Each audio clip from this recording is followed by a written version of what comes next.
Welcome back to the second half of the Digital Free Thought Radio Hour. I'm Daughter 5, and we're on WOZO Radio 103.9 LPFM here in Knoxville, Tennessee. John Richards from England has joined us. Welcome. Hello. Let's talk about the Atheist Society of Knoxville for just a moment. ASK was founded in 2002. We're in our 20th year and have over 1,000 members here in Knoxville. We have weekly in-person meetings every Tuesday evening at Knoxville's Old City at Barley's Tap Room and Pizzeria right after work and lasts until about 8. Look for us inside at the high top tables, or if it's pretty weather outside on the deck. We also have a Tuesday evening Zoom Ask meetup. If you'd like to join us, email us for details at askanatheist@knoxvilleatheist.org or email to letschatse@gmail.com. You can find us online at Facebook, meetup.com, or go to the website at knoxvilleatheist.org. By the way, if you don't live in Knoxville, you should still go to Meetup and do a search for an atheist group in your town. Don't find one? Start one. That's right. On that, where you want to pick up. Hey, I want to talk about the nature of belief, and who better to handle it than our own John Richards, master of chaos over in the UK. Come As You Are has a comment for you. He really supports your idea that you can choose your beliefs, but there's a stipulation. There's a little asterisk. So we'll do this, and I'd love to get your thoughts on the comment. It's not a direct question, but it is an affirmative statement of the idea that you can choose your beliefs. So Come As You Are says, over our last episode, which was, can you choose your beliefs? Yes, you can choose your beliefs within the constraints of the program. What do I mean by that? Well, it's like an open world game where you can go anywhere you want, but only within certain constraints. Those being physical thought processes and the environment and how you perceive reality, or have you been told that, etc. Those are the standards that you have to place on your belief, or those are the standards that control your belief. Beyond that, you can choose them. What do you think about that, John Richards? Well, as I said before, I don't think we can choose our first belief, because that's thrust upon us when we're learning what it is to be a human. You know, we're born without any beliefs, is my view, because beliefs are something that have to be conveyed by language, and we're born without language. So in the same way that you're never born Democrat or Republican, you are also never born Muslim or Christian or whatever. But once you've been through the family induction, and whatever belief, whatever faith system your local society, your community imposes upon you, then you're in a hole and you've got to dig your way out. Right. And of course, some people never do. Right. But a lot of famous people have succeeded in doing that. And I could name Cassius Clay or Muhammad Ali as a prime example of someone who changed his belief later in life. Sure. In my opinion, went from one hole to another hole, right? Well, agreed, but at least he can do it. He demonstrated choice. Right. I would be the first to say, though, that he probably was a Christian before he switched his matrix of belief in a God. In other words, he had belief in a God as an adult, and then he switched to Islam, apparently because he liked the teachings of Islam better. But if you study Christianity and Islam, it's the same God. Yeah. You know, so did he really change his did he choose to change his belief in a God, or just the matrix that supports it? Here would be my thought process behind it. Like, typically, if you get indoctrinated into religion, you have what I like to call a God hole, like a giant hole that was put into you by other people who dug it into you, and now you have a God hole. And when you leave your God hole, the hole's still there, right? And so what Cassius Clay may have done was like, man, white Jesus is really annoying and doesn't seem to have anything in my interest. What about the brown prophet who's worshiping the same God? That might be more on part with what I'm talking about, because I think white Jesus is evil, which he is. And like, he's got some probably good points, and that's what fills his new God hole, a better shaped version. I don't know how brown the brown prophet is, because of course there's a lot of Arabs in it, and they're not very brown. They're pretty brown. I'm just saying they're browner than white Jesus. All I'm saying. Have you seen that guy's chest? You open it up, he's like a newborn baby. It's just like, ooh, no UV protection in the Mediterranean. Sorry guys for that. Swedish Steve, I'd love to get your idea on whether or not you can choose your beliefs. What do you think about that? You can. I was when we're talking about Cassius Clay and all that. I was thinking on Yusuf Islam, Cat Stevens. He went from atheist to Islam. Cassius Clay was an atheist. No, Cat Stevens. Cat Stevens was an atheist. Yeah. Okay. And, well, and then became Joseph Islam. Okay. Well, the thing about that, the way I would address that is that he was convinced that a God exists, and it was the God of Islam. The thing about it is, I don't believe that you can choose to believe. I believe that you are convinced to believe something. Right. Now, once you become convinced, it's not a choice. If I could convince you that I had a dragon in my garage through evidence, what rational argument, whatever, then you would then believe it. Right. You would be convinced of it. But you didn't just choose to believe in a dragon in my garage any more than you could choose to believe in Santa Claus or a tooth fairy. John Richards, that's my take. Let's flip this on its head then. Can you choose to disbelieve? No, I don't think you can. Can you take a person who firmly believes in their God, and worships him with all his heart, and then just say, I'm going to choose not to believe in him? Yeah. No, I think that he's thoroughly convinced that it exists. What about all the increasing number of nuns in the US then? What's happening to them? Again, they are becoming convinced by the evidence and logical arguments that God don't exist. John, here's Larry's model, and I have the same model as well. It's just 3 steps. It's 1, you have a standard of evidence. If it meets your standard, and then 2, if it meets your standard of evidence, you're convinced of it. And then belief comes as a function of you being convinced. It's like a 3-step model. Same thing with disbelief. If it doesn't meet your standard of evidence, you don't believe it, or you just lack belief in it. But if you become unconvinced, and then as a result, you don't believe in it, and you can result in a state of disbelief if it's something you did believe in, if it doesn't meet your standard of evidence anymore. But that takes work, and that's what I know it's a bit more nuanced than just do you believe or do you not believe. It's more of like in the capacity where you have a bucket of things that you can't tell if they're true or not true. You have to apply a standard of evidence to it. And it's a question of how good your standard of evidence is, whether or not you're convinced it's true or not, if it's completely false or not. And then as a result, you'll believe in it or not believe in it. What do you think, John? Well, that's certainly not the case for your first belief, is it? Because you don't have any idea what criteria to apply. Actually, it does apply to, because you have no standard of evidence. That's why you have babies born in Egypt who are Egyptians, or Roman babies born believing in the Roman pantheon, or guys in China believing, in Confucianism tales. That's less supernatural, but that's why there's so many people who are carrying over their parents' belief, because they got to a point where they didn't have a meaningful standard of evidence. And so they believed, or they were convinced of everything that they were told, because it satisfied their very limited, very ignorant standard of evidence. And so when they were raised, the earliest years. But it wasn't until you grow up and you improve your standard of evidence that you're like, wait a second, why do I still believe this? I can't believe in it anymore. I'm not convinced that it's true. I want to believe in it, but I can't believe in it. That's a problem. And it causes a lot of stress inside people. So what you're telling me is that the bar for adopting a belief is at 0. When you're absolutely fresh born, I think when you come out of the womb, it's at 0. And then as you begin to make patterns without language, you might make some patterns of like, hey, if I try to think about my hand, maybe I can make my hand move.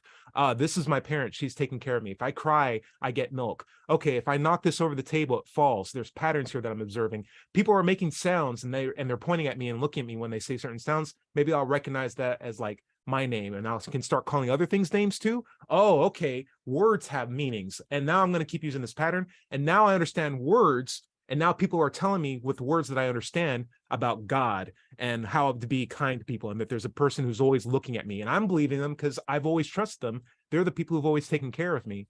But at a certain point, like, that doesn't cut it anymore. And you're like, wait a second, I'm in school now. I understand how things work. This is magic. Like, I'm having a problem believing in these magical stories that have very limited ways of reinforcing that they're true. It's just ancillary stories of people saying that it's true. And if you believe it, you go to hell. And that's not enough for me to be convinced that it's true, even though I want to believe in it. Who wants to be an atheist in America? It's a really disadvantaged position to be in. Like your dating pool drops down. Like you're almost a danger if you're well, go ahead, Larry. Go ahead. Well, if a lot of people, if they want to believe, they will seek out the people who will tell them stories and anecdotes and show them stories in their holy books that will then eventually convince them. But it all starts with wanting to believe, and or like, let's say that you are a Baptist and you marry a Catholic, but she says I won't marry you unless you convert. So can you choose to believe the practices of the Catholicism over baptism, which you've lived all your life? No, but you will say you do. You will practice those beliefs, but will they actually come? Maybe in 20 years, only because you've moved into that society, and the stories are reinforcing all the other stories that you hear in that society. And maybe that new religion can hopefully beat down your standard of evidence so low that you do genuinely become a believer. Like there's people who do that too. And then there's dementia. I've seen atheists, we've had them even on the show, who were very good with their standard and then fall into a position where they're fairly lonely. And then the group says, listen, why don't you come over and just hang out with us? And they assuage them. And they're like, all these questions you have, you don't need to ask them. You just need faith. You just need faith. Faith is all about not critically thinking. You reduce that standard to the point where it's like, maybe this God guy does exist somewhere. We've seen that happen too here. Go ahead. Yeah. Preying on the vulnerable is one of their tactics, isn't it? Absolutely. I know several people who, because their parents, the parental family fell apart, they found comfort in the society of a church. But this is false pretenses, and I love the way that you described how did it go? These people who start out not Catholic, but because they marry a Catholic, after 20 years, they might sort of begrudgingly adopt it. It sounds like hypocrisy to me. It is. Yeah. Listen, this isn't a good thing. We're not advocating that this is a good system. Like it's a terrible thing to be like, hey, I love you, but your most core belief to who you are needs to change if we're going to have babies. It's like so bizarre. It's like, maybe we don't like each other. How about that? I always think of belief as like being wet or not wet, right? And your standard of evidence is like a dam, right? And you could have a high dam, which is great, or you could have a very, very low dam. But if you have a low enough dam, water's getting over it. That's like being convinced that something's the case. And you're going to get wet, but it's a function of the water coming over the dam. It's not a choice that you make. It's not like the dam breaks down and water's flying over and you're like, I choose to get wet today. It's like it's a function of the water coming over. A low standard of evidence. A low standard evidence. That's what we mean, Larry and I, typically when we say belief. And it's just a question of whether or not we're convinced or not. I still, I don't agree with that, but I can't really explain in a better way that I'm sure that people just, everything is so hard. I just want to see some light. Yeah. Okay. Yeah. I become a Christian. Yeah. I can say that, hey, that's just a low dam, that's wishful thinking, like we were talking about. That's where it starts. Yeah, but they can have a pretty big dam in other ways of life. Absolutely. Oh, sure. Oh, yes. That's sort of double standards. Irrational dichotomy of beliefs of Christianity. Cognitive bias. Yes. Religious.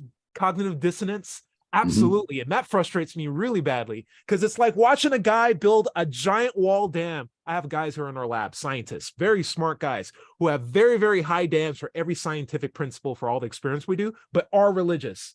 And I've asked them questions like, so you understand that this scientific principle is X, Y, Z. It's like, yep, and evolution's real and tectonic plates, I believe all that, but you still believe in a God. Well, you see, this one time my pastor made a leg grow like 2 inches for one of the guys who were in there. And I'm like, you have this giant dam for everything, and then you have this one section where it's like a foot high, and then it goes right back to a 10-story dam again. You have this weird double standard.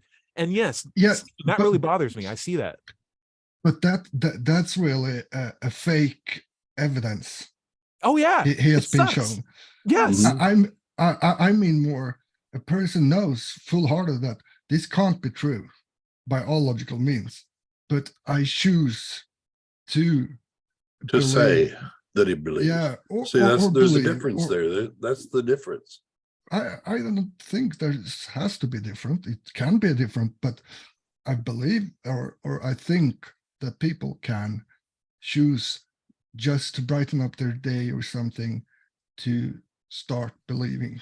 Yeah. Wholehearted. I wouldn't see much of a difference between that and wishful thinking, but if you want to use that term belief, I'm also fine with it too. I'm not an ardent believer that words only have one meaning. No. Words have multiple usages. It's probably a language barrier in this case. Yeah. Well, it seems to me that if you're born at zero belief, and it seems that this dam is more of a sinkhole. Yes, and just fill it in with whatever, which is why people can not, beyond religious beliefs, people can be indoctrinated with misogynist thinking, bigotry, racial prejudices, just nationalism. Like why do they can you imagine going to work as an adult and starting every day with a pledge to the flag? Oh, you don't know about this, you guys, but in America they do a pledge of allegiance. Yeah, we know. You know about that? Do you guys do anything close to that, or is it like no? God save the Queen? Nothing like that. It's amazing to us when we see pictures or visit America and we see all these gardens with flags in them. You don't find that in the UK. You don't find that in the UK. Okay. No, I don't know of any garden that has a Union Jack flagpole. Right. But still, you have stopped with the Bellamy salute, and that's a great evolution. Yeah. Because doing the Nazi thing, no. Right. No. Right. So the reason why they target kids is because they're impressionable, they're targetable, their standard of evidence is low enough that you can indoctrinate a nationalism in them. It's why advertisers repeat the same motto even when they know it's not true. It's like 4 out of 5 doctors agree that, they didn't say that, but if you say it enough times, they will. If you say America is the best country in the world enough times, people in America, when they start out young, will continue to believe it and carry that message on to their adults. It's support the troops. It's like, for what? What are they doing? Are they doing something terrible? I don't want to support that. But support them. So like, it's the same message, make America great again. Like all these catchphrases that like permeate culture in the US are targeting people of low standards so that they maintain it even into their voting age and then carry over with that. And it makes them speak out to other people that, hey, I am a Christian. Hey, I am a blah, blah, blah. Because when they make themselves publicly known that they're a certain thing, there's that ego momentum that keeps them from having to say, oh, actually, I changed my mind and now I'm something else. No one wants to go through that effort. So sorry. This was originally a topic on, what were we talking about? I have no idea. All right, guys. Dada's Trading Room has a counter comment on the idea of belief. This one's targeted at John Richards. John Richards, don't take this the wrong way. He says, John Richards has a nonsensical belief on belief.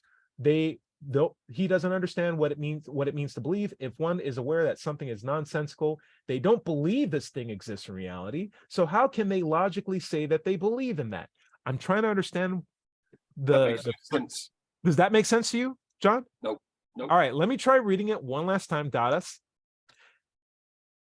All right.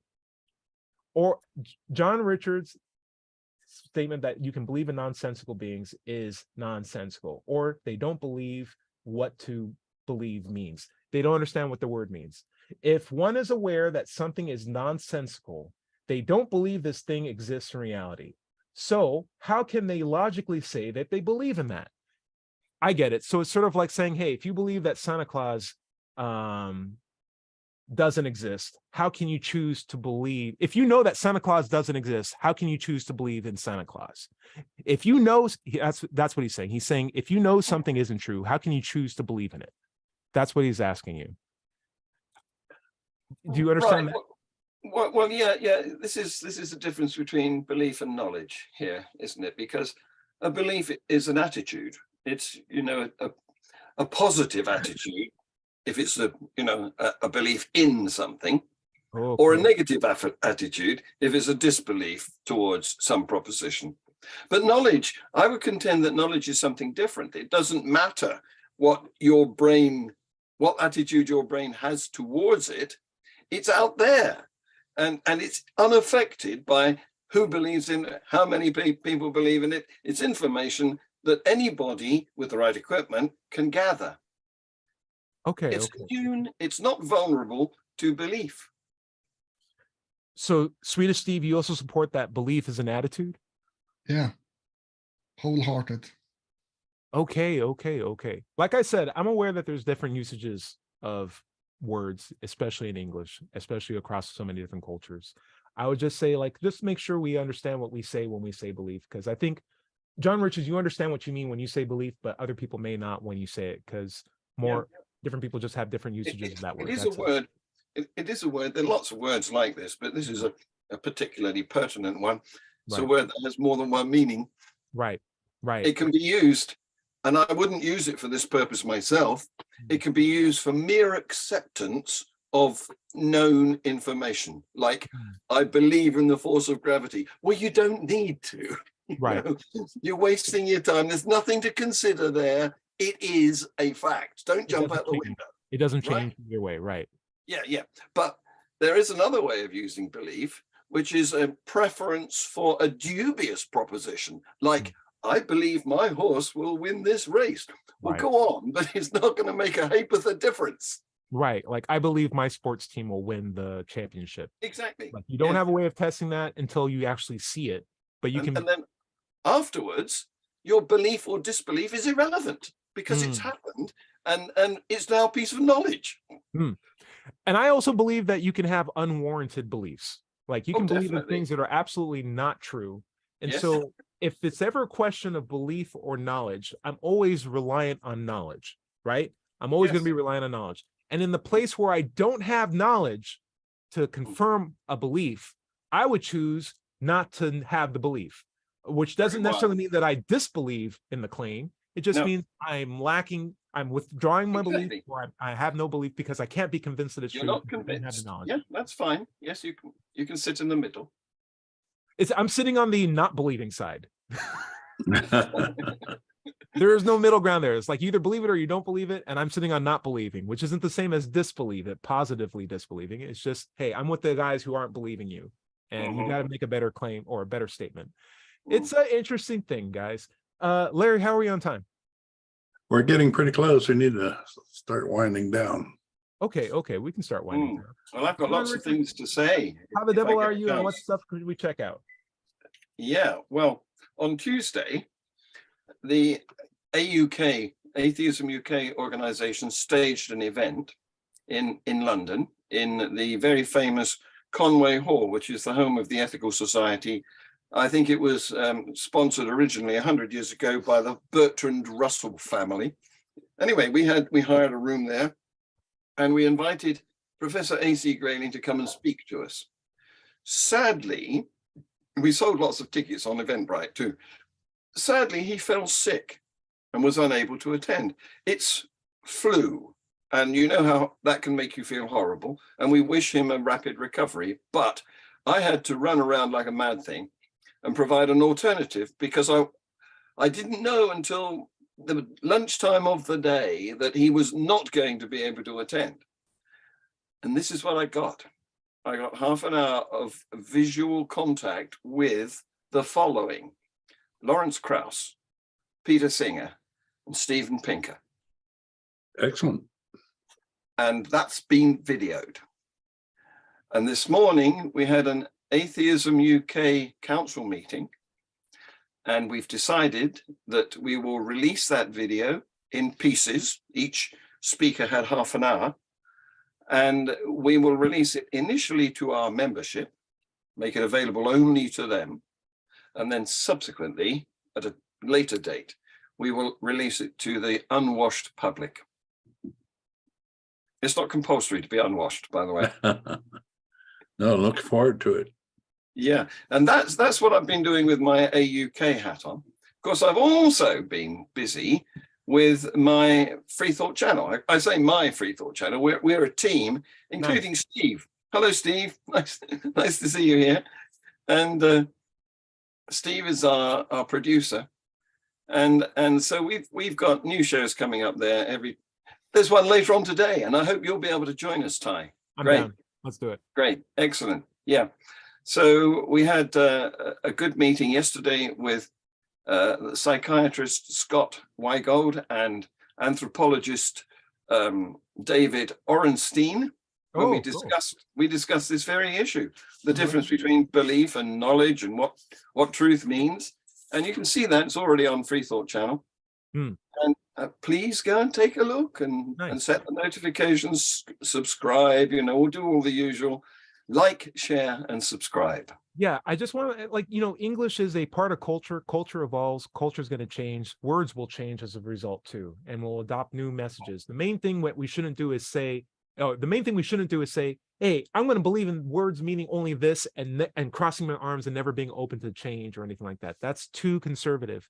Just be aware of the new ways that people are using terms and also the old ways, and be willing to be flexible with it. That's how we can engage ourselves. Don't use words as a weapon, but use them as a way to bridge gaps. That's it. Yeah. I would contend that the word belief had a great deal more importance 150 years ago, all that time, previous to 150 years, than it has now, because it was deemed to be pretty much the only way that you could access information. Exactly. By believing what the religious people told you. But then science got science girded its loins, and we now have an alternative source of information which is much more reliable. It's called knowledge. It's pretty great. Yeah, exactly. Let's hope knowledge doesn't change over years. I know religious people may try to kowtow words and be like, well, I know God exists because of what? It's like, do you know? Can you demonstrate that? Please demonstrate it for me. It was like, well, knowledge doesn't mean you can demonstrate it. Knowledge just means that you have a lot of faith in it. It's like, get away from me. I don't want that. It's no good you knowing. It's got to be shareable. It's got to be shareable. My final words are, if anyone asks you why you're an atheist, just say, ask your God, and he'll tell you. That is, if he speaks to you. Yeah. My content can be found at digitalfreethought.com. If you go there, be sure to click on the blog button for our radio show archives, atheist songs, and many articles on the subject of atheism. My YouTube channel handle is @Doubter5. And you can find my book, Atheism, What's It All About, on Amazon. Remember, everybody is going to somebody else's hell. The time to worry about it is when they prove that heavens and hells and souls are real. Until then, don't worry about it. We'll enjoy your life. We'll see you next Wednesday night at 7:00 on Wozo Radio. Say goodbye, everybody. Goodbye. Bye-bye. Bye-bye, everybody. Great show. And it's